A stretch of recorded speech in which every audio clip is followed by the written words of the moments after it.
Hello बच्चों, कैसे हैं आप? उम्मीद करती हूँ आप बढ़िया और एकदम मज़े में होंगे। बच्चों, आज हम एक पाठ पढ़ेंगे जिसका नाम है सच्चा दोस्त। बच्चों, हम सभी को एक सच्चे दोस्त की आवश्यकता होती है। एक सच्चा दोस्त ही हमेशा विपरीत समय में हमारी सहायता करता है। आइए इस पाठ के जरिए हम ये सब जानते हैं और अपने पाठ को शुरू करते हैं। निर्मल और कमल पक्के दोस्त थे। निर्मल का पिता भूषण धनी था, पर था अव्वल दर्जे का कंजूस। किंतु निर्मल का स्वभाव बिल्कुल ही इसके विपरीत था। वह दूसरों की सहायता करने में हमेशा आगे रहता था। बाल्यकाल के सहपाठी कमल को वह बहुत चाहता था। कमल अनाथ था। उसके माँ बाप बचपन में ही गुजर गए थे। बेचारे की आर्थिक स्थिति बहुत ही दयनीय थी। उच्च शिक्षा पाने के लिए निर्मल शहर चला गया। एक बार गर्मी की छुट्टियों में वह घर आया।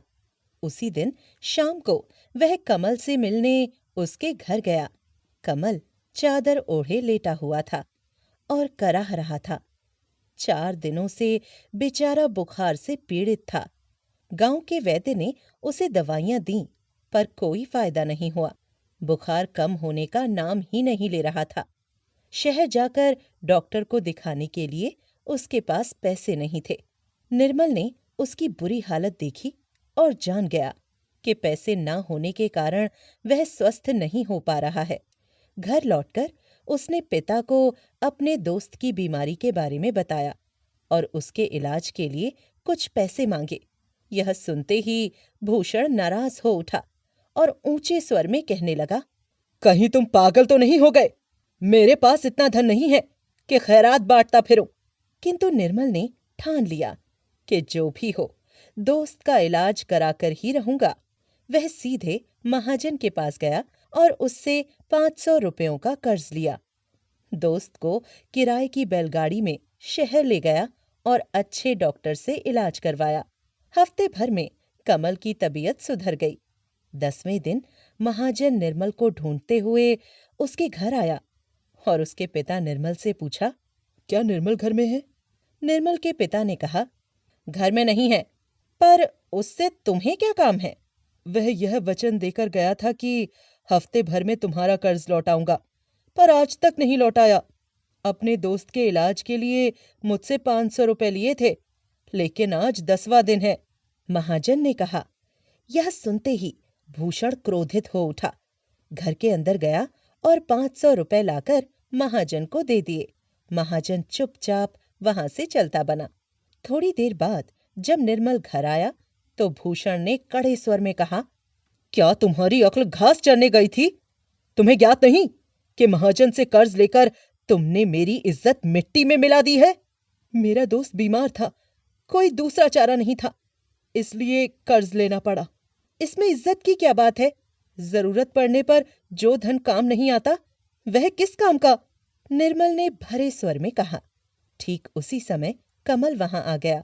उसने कहा, माफ कीजिए भूषण चाचा, मेरी वजह से आप दोनों के बीच मनमुटाव हो गया। लीजिए अपने 500 रुपए। महाजन ने रास्ते में मुझे देखा और पूरी बात बताई। मैं घर के कागजात उसके पास ही गिरवी रखकर ये 500 रुपए ले आया हूं। 1 साल कड़ी मेहनत करूंगा तो गिरवी रखे कागजातों को छुड़ा लूंगा। फिर उसने निर्मल की ओर मुड़कर कहा, समय पर आकर तुमने मेरी मदद की और यह साबित कर दिया कि तुम मेरे अच्छे और सच्चे दोस्त हो। तुम्हारा कर्ज कभी न चुकाया जाने वाला कर्ज है। जन्म भर मैं तुम्हारा ऋणी रहूंगा। दोनों की सच्ची दोस्ती को देखकर भूषण में परिवर्तन आया।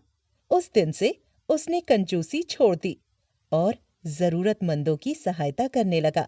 निर्मल की तरह हम सबको उदार और परोपकारी बनना चाहिए। मनुष्य का यही सबसे बड़ा धर्म है। तो उम्मीद करती हूँ बच्चों आपको ये पाठ अच्छा लगा होगा और इसको आप अच्छे से समझ गए होंगे। आप जान गए होंगे कि सच्चे दोस्त का जीवन में कितना महत्व होता है। अच्छा दोस्त मिलना एक अच्छे भाग्य का फल है। अर्थात हम अच्छे काम करते हैं तभी हमारे जीवन में अच्छे दोस्त आते हैं जो हमें सही मार्ग दिखाते हैं, हमारा मार्गदर्शन करते हैं। जीवन में दोस्तों का होना बेहद ज़रूरी होता है, क्योंकि हम बहुत सी बातें उनके साथ आदान प्रदान करते हैं और वो हमें सही मार्ग दिखाकर हमें सफलता की ओर बढ़ाते हैं। इसमें बहुत हद तक श्रेय हमारे दोस्तों का होता है ताकि हम अपनी मंजिल तक पहुंच सकें। अब इस पाठ का अभ्यास कार्य आप स्वयं कीजिए।